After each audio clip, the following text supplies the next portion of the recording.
Hi అండి. ఆరోగ్యానికి ఎంతో మంచిదైన అవిసె గింజలు నువ్వులతో కారప్పొడి ఎలా చేయాలో చూద్దాం. ముందుగా స్టవ్ మీద కడాయి పెట్టుకొని అందులో ఒక కప్పు అవిసె గింజలు వేసుకొని సన్నని మంట మీద 2-3 నిమిషాల పాటు డ్రై రోస్ట్ చేసుకోవాలి. అవిసె గింజల్లో మనకి ఒమేగా 3 అనేది ఎక్కువగా ఉంటుందండి. అలాగే డైజెషన్కి మంచిది, హెయిర్ గ్రోత్కి, వెయిట్ లాస్కి కూడా బాగా ఉపయోగపడుతుంది. ఇలా కొంచెం చిట్పట్లాడాక ఒక ప్లేట్లోకి ట్రాన్స్ఫర్ చేసేసుకోవాలి. తర్వాత 1 కప్పు నువ్వులు కూడా వేసుకొని డ్రై రోస్ట్ చేసుకోవాలి. మనకి నువ్వులు అనేవి చాలా తొందరగా వేగుతాయండి. 2-3 నిమిషాల పాటు వేయించుకుంటే సరిపోతుంది.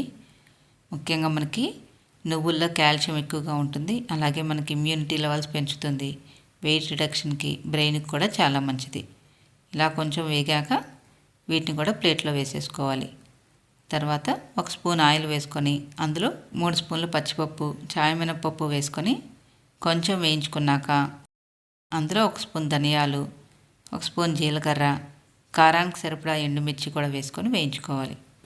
ఇలా అన్నీ వేగాక ప్లేట్లోకి వేసేసుకొని పూర్తిగా చల్లారాక ఒక మిక్సీ జార్లో వేసుకొని రుచికి సరిపడా సాల్ట్ కూడా వేసుకొని గ్రైండ్ చేసుకోవాలి. మరీ మెత్తగా కాకుండా కొంచెం కోర్స్గా గ్రైండ్ చేసుకోండి. ఇది వేడి వేడి అన్నంలోకి, ఇడ్లీలోకి, దోశలోకి కూడా చాలా బాగుంటుంది.